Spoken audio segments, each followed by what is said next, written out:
Excuse me, if you are done, can we take a seat? Well, I hope we have been able to understand it so far, amen? Okay, we're going to continue to talk about exasperation interactions. Basically, this is what happens when you communicate, or when you communicate in such a manner with your children. Okay, all right. We list out 8 exasperation interactions that we believe can have a very unhealthy outcome in our children's life. Okay, all right. So we go to in 2006, Harvard Medical School and McLean Hospital highlighted that demeaning or belittling words contribute more to children's dysfunction than harsh physical punishment. They did a lot of research in US. You know what they found out? They found out the way you talk to your children has more what? Effect. Okay? Has more effect. Contribute more to children's dysfunction than harsh physical punishment. Well, we're not saying that, well, it's okay to physically punish your children. Okay, that's not the point. But the point that the way we talk to our children, okay, has a lot of effect on them. Okay, so mistakes versus exasperation lifestyle. There is a difference between occasional mistakes and exasperation interactions that come from a lifestyle. Okay, there's difference between mistakes and lifestyle. We all make mistakes, right? We all sometimes get very frustrated with our children. Correct or not? Or only me? The rest of you very patient. Wow, salute you. Okay, sometimes I know I get very frustrated, right? When 2 boys are very active, right? Sometimes they have their disagreement. No? It's like I say, what's wrong with you? 2 of you cannot even play together. I get very frustrated. But you know what? There is a difference between mistakes and lifestyle. You know what lifestyle? Lifestyle every day, it's like the same thing will happen at home. Useless boy, all that, yeah?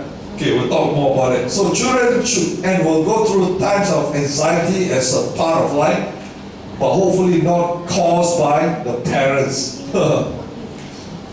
Okay, number 1, belittling. Okay, when parents make fun of their children, call them names, make derogatory remarks, disparage their looks, or humiliate them, children will feel belittled. Have you felt belittled before? Yes. Okay, yeah. People call you names, right? Okay, make fun of you, right? Make fun of your looks, humiliate you, call you funny names. And you know, you feel very belittled. Yeah.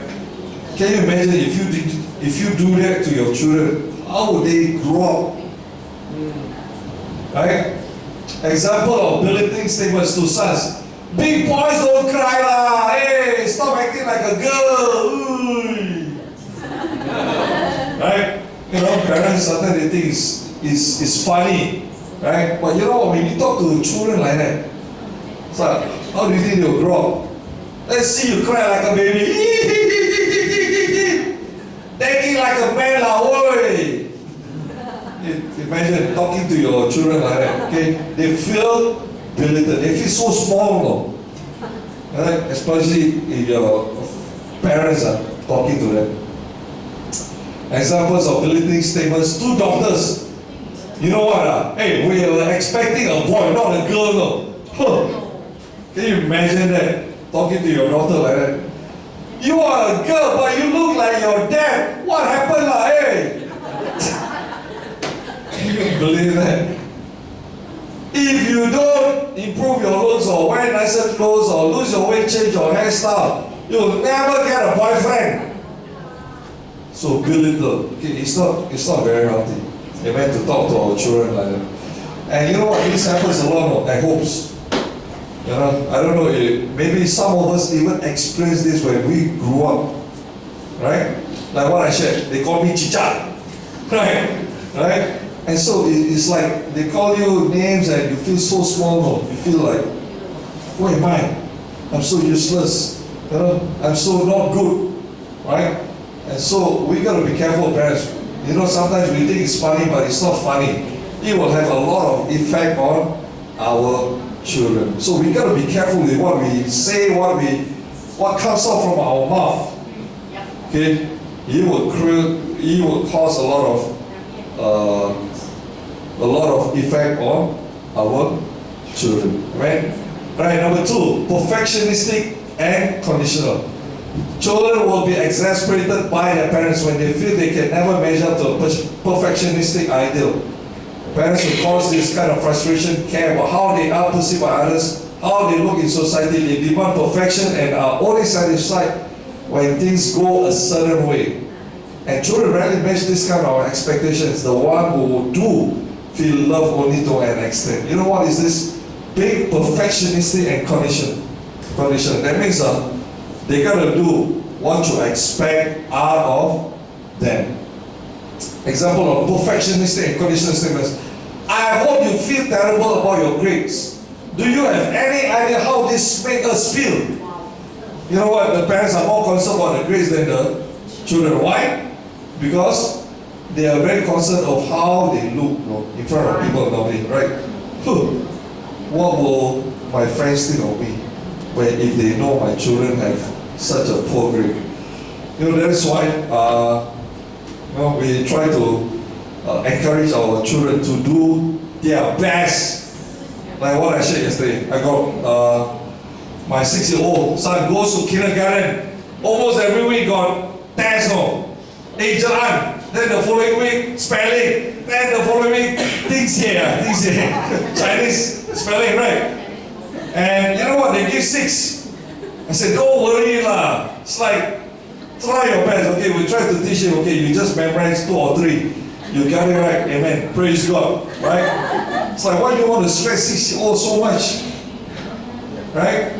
I want them to enjoy their life. That's right. It doesn't matter. So even if he got correct one, I said, wow, we give him high five. Great job. Okay. So, don't be perfectionistic and don't be so conditional. I have no tolerance when you focus on your feelings. It makes you look weak. You are too easily satisfied. This is your problem. It's not your problem, it's the parents' problem, right? Amen? So we got to be careful. Thirdly, controlling. You guys know what is controlling? They want to be in control. Parents who exasperate their children in this way may be driven by the enmeshment lifestyle or the desire to control. They will not permit their children to feel differently from them, but rather dictate how they should feel and think. These are the parents who really want to control so much on who their children are, on how they feel, on what they do. Right? Examples of controlling statements. I need you to think and feel like me, then you will learn and grow up. There are no secrets between us, okay? Tell me everything. So they put the force on the children. You need to be loyal, so stop thinking and feel differently. And do as I say. Okay? So we make them feel guilty that, hey, you got to do what I say. I'm your father, I'm your mother. You better follow what I say. You better do what I say, what I tell you. So needless to say, parents who are ultra controlling and mothers who are enmeshed. You know what is enmeshed? Enmeshed means very sticky. Okay? Very sticky. Are usually clueless about how their interactions exasperate their children. And you know, parents who are like that, normally they have no clue that they are actually controlling their children. Okay, number 4, punitive. You know that parents are exasperating with punitiveness when children feel that they are punished for everything they do wrong or made to feel guilty repeatedly for past mistakes. Parents who exasperate their children with such interactions show very little grace and may have grown up in such an environment themselves. Big punitive means what? Every small thing you what? Punish. Slap. Or take a rotten and beat. Or call names. Right? Belittle. That is what being punitive. Examples of punitive statements. Do you really think one apology will be good enough? Wow. You know, force a child to say sorry, but only one sorry is not good enough. You gotta make sure that the child really learn his lesson. You deserve to be punished. It is the only way you will learn. See that? If you are afraid to do this, then I am not going to communicate with you on this anymore. So very punitive. Whatever it is, you know, there's no grace, there's no mercy, but only punishment. Next, emotionally depriving and inhibiting. That means, depriving means the parents who fall into this type of interaction do not like or do not know how to talk about hard issues. Life is about getting things done. Alternatively, parents who fall into this trap often want their children to learn how to behave and become. So they don't know how to talk about hard issues. They do not know how to express. They do not know how to be vulnerable. They do not know how to be open. So they only get things done, right? And so they grow up feeling deprived emotionally. They do not like loud noise, including children crying. Their philosophy is children are to be seen and not heard. They cannot what, tahan. When children run around or when children make noise or what, they cannot tahan. They feel uncomfortable with both the high and low emotions. They do not encourage children to laugh out loud. Why are you so happy? Play loud games or have friends over often and yeah. So you know our parents are like that. They want everything to be about calm and quiet. Make sure children don't run around. Make sure don't bring friends back. Okay, I don't like all this. Okay. Examples of emotionally depriving and inhibiting statements. We know best, so just listen and obey. So they don't allow the children to say, okay, to express. If you are going to talk about your feelings, then just go to mom, father talking to his children.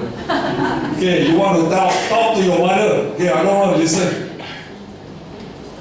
Take life as it comes. Life is that, unfortunately, these things happen. Okay? So that is what emotionally depriving and inhibiting is. There are other reasons why a parent may be emotionally deprive their children. Being busy with work or being depressed in their marriage can contribute to this. And you know what? It is also maybe that the children or the parents are what? Very so-called busy with life.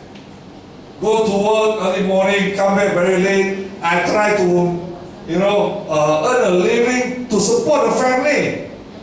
Right? It's a good excuse. And so the parents or the father is hardly around at home. Being busy, and you know what? Or the marriage has issues. And you know what? Personally, I grew up in such an environment because why? My dad used to drive taxi, right, in Malacca, and so he goes out very early in the morning, he comes back very late at night, and so I hardly see him, I hardly have any relationship with him, I hardly have any communication with him. And furthermore, it's a big family, 7 of us, right? And so I grew up, when I reflect back, I think I grew up in such an environment, and it's very hard for me to what? I feel like I grew up in a very emotionally depriving and inhibiting environment. And so I don't know how to express myself. So I got to learn, right? Okay, overprotective parents who are overprotective will get what? Excessively worried about their children for the smallest issue. They will create scenarios and are unrealistic and then convey this to their children, or at least react in such a manner that it will be obvious that they are overreacting, overprotective. What? A bit what? Cannot do. You know? We are so too protective now, especially first-time parents, right? I know we are excited about our child, right? But sometimes we become so overprotective now. Oh, sayang, fall down. Oh, sayang, are you okay? You know what? And we try to control. When they go to kindergarten, cannot follow trips, cannot go field trips. We're scared because something might happen to them. So we are so overprotective. We got to relax a bit, amen? And let them enjoy life. Like my younger son, my both son kindergarten, we encourage them to follow their school trips. Go zoo go different places. We like to encourage them to go so that they have interaction, they make friends. They kind of have their own time, and they learn to be by themselves without the parents around. So we cannot be too overprotective on our children. You know why? Because eventually the children will become like them and overreact to. Your children will become just like how you are being overprotective. They also being scared when they grow up. Oh, you cannot do this, cannot. It will be very depressing. Children can feel frustrated and getting exposed to such constant signal from their parents. They then hang out with their friends much more than they would with their parents, or they surrender to their parents' fears and become stay-at-home worrywarts. So either they cannot tahan the parents, they go and hang out with their parents, their friends, or the opposite. They're scared to go out and they stay at home. Because why?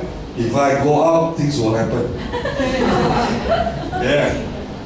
Because why? They're being overprotected when they grow up. So examples of overprotective statement. I can't believe that your friends hurt you. Who do they think they are? I will deal with them. Give me their phone numbers. Oh, this is the father talking to, or the mother. Something happened at school. Somebody say something to the son or daughter, and the parents will always come to the defense. Who do you think this boy is? Being overprotective instead of teaching them how to deal with the situation. I don't want you to play sports because you will hurt yourself. How about joining the reading club? Cannot play sports. Hey, don't, because you're going to hurt yourself. You're going to fall down. You're going to get injured. You're going to break your leg. The blood will come out. So better go to the library, read books. When parents are overprotective, it is hard for kids to believe in themselves. Yeah, you know what? If you do that to your children, you know what? They will lose their self-confidence. They do not believe in themselves anymore. Okay, pessimistic. You know what is this? Children become exasperated when they repeatedly hear that the class is always half empty and not half full. If you were to ask the parents why they were being negative, their first reaction would be that they don't want their children to be unrealistic about life and make mistakes. Okay, pessimistic means being very negative. Okay, when you see glass, got water, right? It is always half empty instead of being half full. Okay, examples of negative statements, pessimistic statements. Don't admire anyone, they will end up disappointing you. Okay? Or don't trust anyone, you cannot trust people. Right? There is no point getting sad about relationship. Relationship will always disappoint you, so I never have hope in them. See what a negative statement it is. Right? It is dangerous to talk about feelings, so let's not do it. The world is a sick place, so don't expect to be happy. Is it a very positive statement? No, it's a very, very negative statement. Okay, and I think this is the final one. Overly permissive. Okay, parents who are overly permissive are not available or too busy doing their own things. Sometimes the parents feel guilty for not getting involved with their children, so they overreact by not expecting the kids to respect boundaries or learn proper discipline. They are not there to talk about the difficult issues that their children are going through. Eventually, when children do not feel guided by their parents. Overly permissive means there's no boundaries, though. There's no limits. Do whatever you want to. Do whatever you like, or do whatever you feel like to do. Examples of overly permissive. Sorry, I'm too busy. You need to learn to deal with your ups and downs yourself. You are almost a grown up, so the parents are not there, the father is not there. Okay, you go and think about it. You go and settle it yourself. You're feeling angry, just let it all out. then you feel better. Let it out. How? Let it out. How? How to let it all out? Go drink beer. You know, or draw on the walls. I'm sorry you feel that way. It's my fault. I'm a lousy parent, okay? Or parents thinking this instead of saying it. Okay? Overly permissive. Children whose parents are permissive feel that their parents were just not there for them and were too busy doing their own thing, leaving them to figure out how to manage and control their lives. This can easily cause them to not feel connected with their parent and create resentment and frustration in them. And you know what? Many people, because of the way they grow up, right?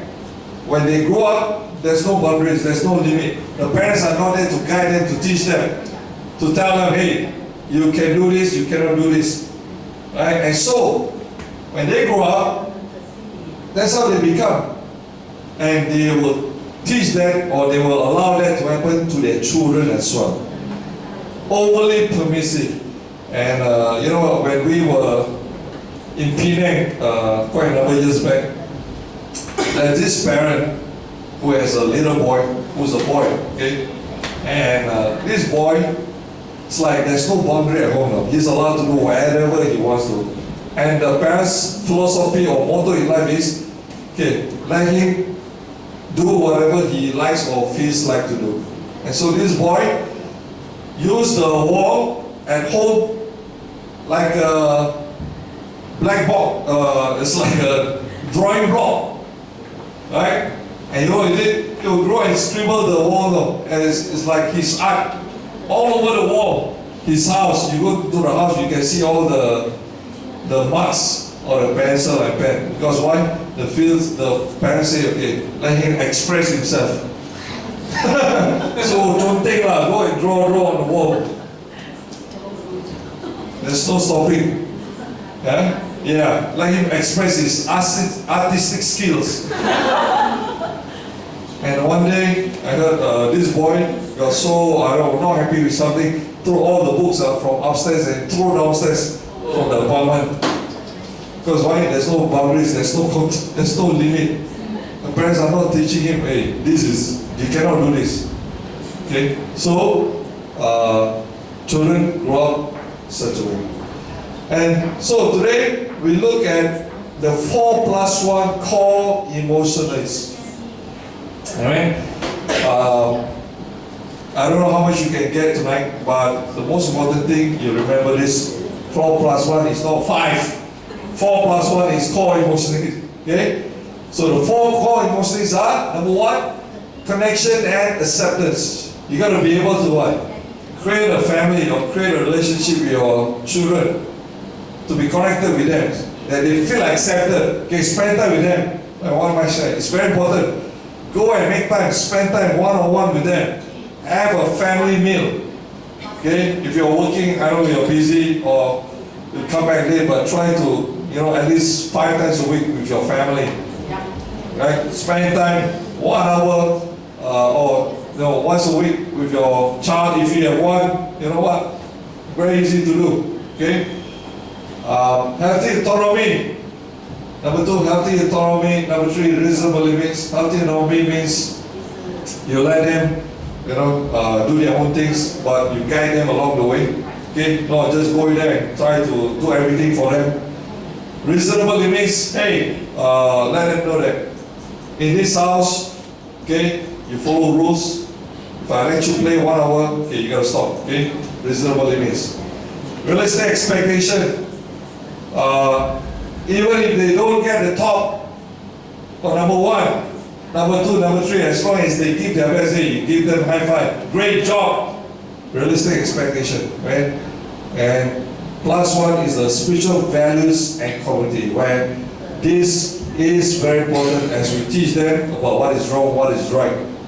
Okay, and we bring people into our lives, not just us, but we bring friends, okay, into our lives, friends of ours and friends of our children as well, so that they'll grow up within a community, not just by themselves. So this is what connection and acceptance is. Healthy autonomy, reasonable limits, realistic expectations, and spiritual values. Okay, so this is only the introduction session, amen? Yeah, this is only the introduction. So, but I hope that today's session will help you to kind of be exposed to some of the terms that we use, right? In this good enough parenting workshop that we have in this church. Yep. And you know what? The good thing is that we have a book published by John and Karen. I don't know whether you have it here. We have it here. And so everything, there are a lot of things that are being covered in this book. Anybody has a book that I can show? Anybody bring? Okay. So, don't worry, it looks thick, but it's a very interesting book. What I show you is only a brief of what's inside this book, and there are many things that you can learn, okay, from this book, written by John Lewis and his wife, Karen Lewis. And John Lewis is not an American. He's from Taipei. He's a Malaysian. Okay? Yeah, this is the picture. John and Karen, they are based in Singapore, in our church in Singapore, and you know what? There are a lot of things that's been placed in this book. Researchers, you know, and one good thing is that there are a lot of pictures, cartoons in this book that really help us to understand what life traps is all about. Okay, and so it's a very good book, and I want to encourage you to get one of these so that you can read and understand. And I believe that the GEP Church is planning to organize a full course of this program next year, right? We did this in KL last year, and it runs for 2 weekends, Saturday, Sunday. That means like 8 sessions, okay? The complete course, 8 sessions, and we did it on Saturday from in the afternoon. Then we had a break, then we continue in the evening. Sunday morning, we had a session, then we break, a lunch break, then after that we continue in the afternoon. So we did it for 2 weekends, 8 sessions, right? So a lot of stuff, a lot of movies that we show, video clips that we showed. I cannot show video clip tonight, there's no time, right? So I want to encourage you to sign up for the workshop that the GEP Church will plan for next year. Right? So this is only the introduction. I go a bit fast because I don't want us to go back late at night. Okay? So this is only the introduction. But my main thing is that you remember the 4+1 core emotions and the exasperation interactions that we went through just now, the 8 of them, right? So that you at least be prepared. You are prepared for the full course that they will organize next year. Amen. So I hope this tonight's lesson has really helped us Thank you. Oh, okay. First of all, thank you so much for Jimmy and Vicky to come out and share. You know, it's a very helpful lessons, especially I think, although Jimmy didn't share about the part where he talked about the management, where mother are very overprotective, and also they can't differentiate themselves from parents and the children, and they have like it's like mother and children are one body. You know, and I just want to just share with you that from my own experience, my mom, where I grew up, I thought that she loved me. I believe she does. She always, you know, she took care of me. She prepared everything. It's just like what Hui King is trying to say, as a 私孝. You know, it's like she will do everything for me. Morning breakfast, evening, she took care, planned everything. Whether what should I do, what do I have to learn, including the time where I love music actually. Then there was some time that they sent me to learn music, you know, but then they didn't really ask me. They stopped halfway. They just said that I think maybe you don't like it, huh? Perhaps she has some other reasons, but they never tell me. So in a way, when I grew up, my mom, I actually, before I actually learned this lesson, I thought that the way she loved me is natural. Especially Sabahan, where East Malaysian, they always like to, must eat together. Must come back, Of course, come back is to eat together is always, but to them it's like, if I come back late, then they will be very angry. They'll give me that kind of feeling that I feel guilty. So when I hear this lesson, I know that what I learned is this. I know that because of my mother enmeshment and overprotective, that actually has caused me that I don't blame her, because just like what Jimmy has shared just now, our parents, that they do not know, they are ignorant and they do not have that kind of training. We don't blame them. I still love my mom very much. She's here. Just came about 2 days ago, and I was going to stay with us for 10 days, and I love these moments. But I'm just saying that, but because of this, it actually made me become a person who is very difficult to make decisions. I don't know. I don't understand why. A lot of times I say, how come I can't make decisions? I don't know when should I make decision. There was sometimes that my wife will fight with me and say, why can't you just make this decision? And I say, oh no, I just felt something is wrong. Don't know why, and I always dilly-dally, slowly, see this lah, see that lah, so and because of that, actually also if I don't have this lesson, I really also not sure this kind of bad characters will actually bring it to my children as well.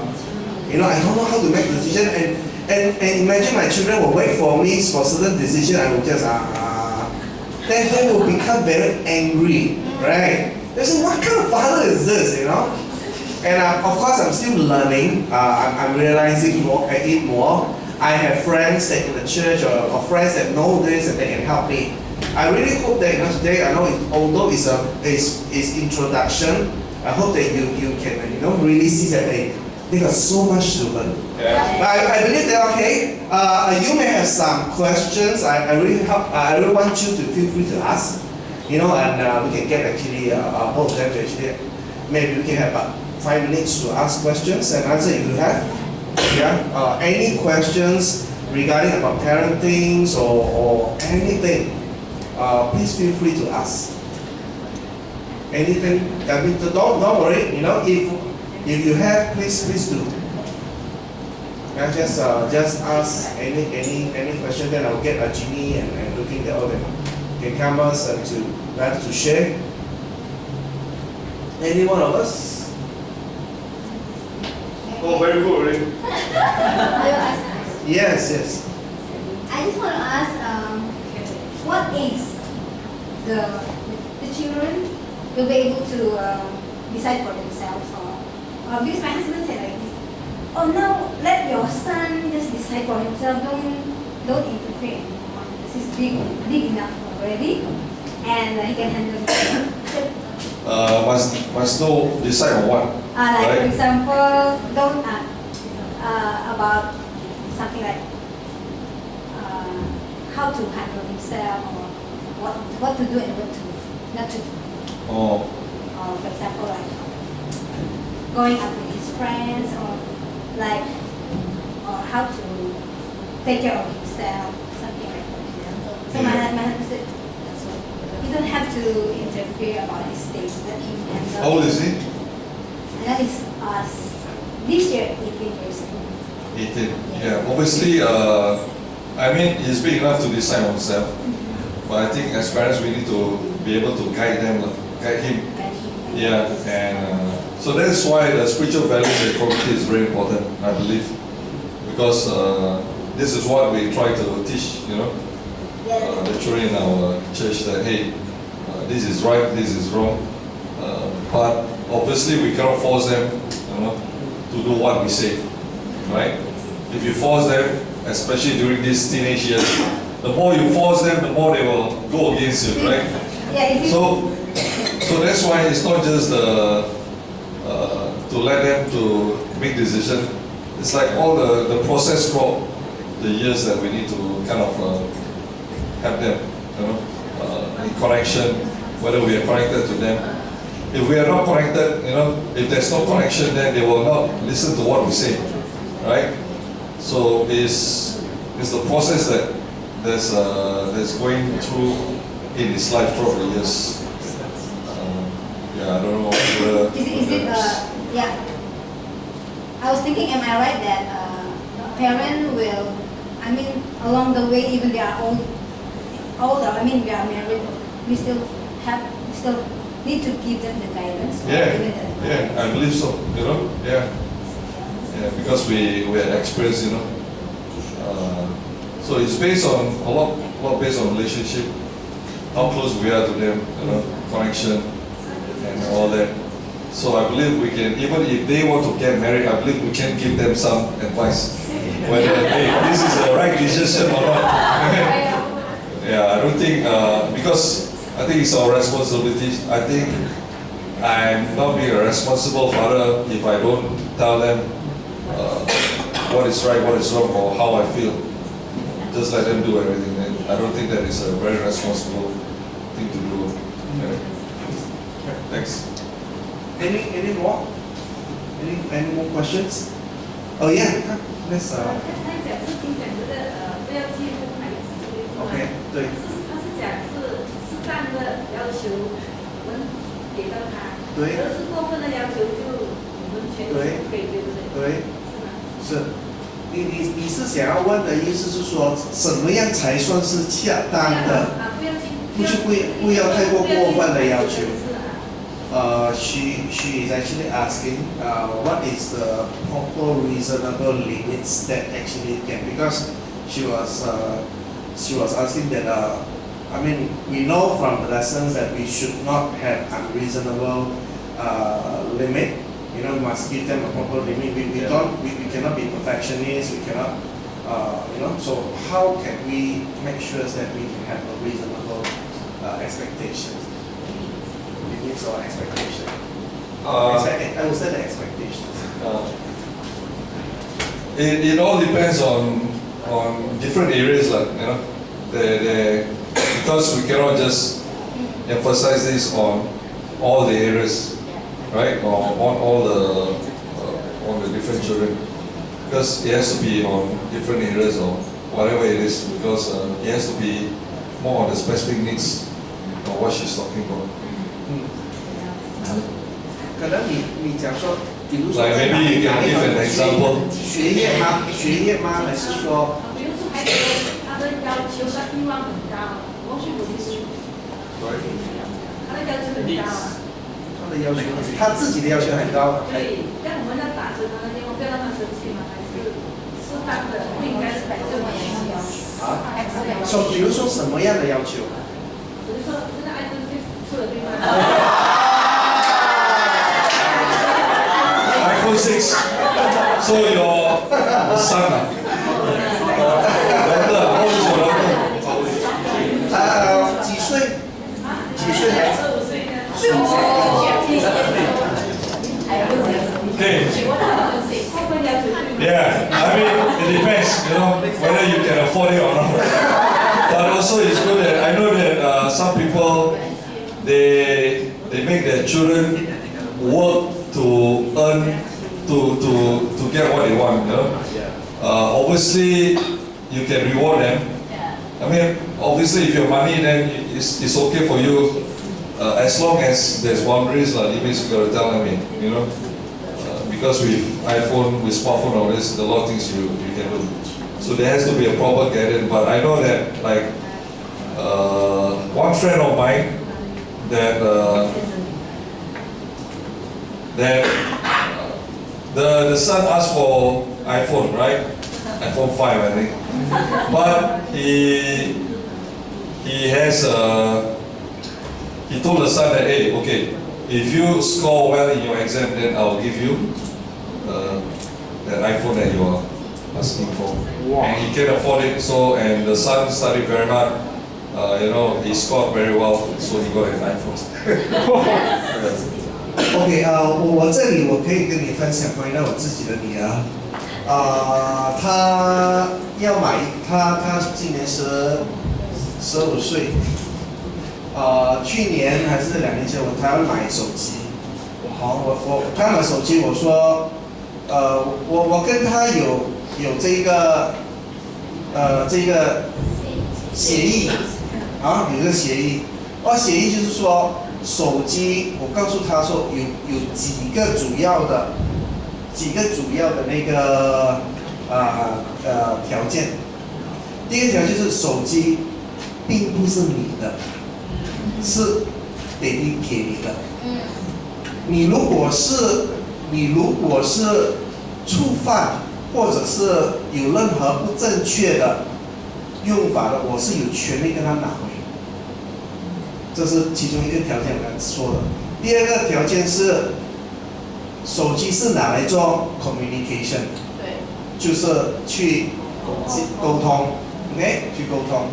这样，如果是你每天你只是顾着投滴滴这样子打，然后你没有沟通，你整天，我也有权利跟你拿回。然后加上说等等其中好几个那个条件跟他列好来，跟他先约好，因为始终都是父母赚钱，这些是父母给你的权利，那个权利是可以收回的。如果这东西是你自己的，当然我们没有话可说了，是吧？可是现在我们是父母，我们是可以exercise 这个所谓的，这就是 proper boundary。You must set a proper boundary， 就是有一个正确的那个 boundary 给他去 explore。然后当然，另外就是我跟他说，我只能够 afford 不是 iPhone。如果你不能买 iPhone， 你就只能说你不能华为 correct 华为小米。I don't know what, you know, but 他不能别人有什么，他必须要了解说，爸爸妈妈是不一定你想要什么你就给什么，因为我们也必须要量力而为，喂，好吗？所以可以 ，OK，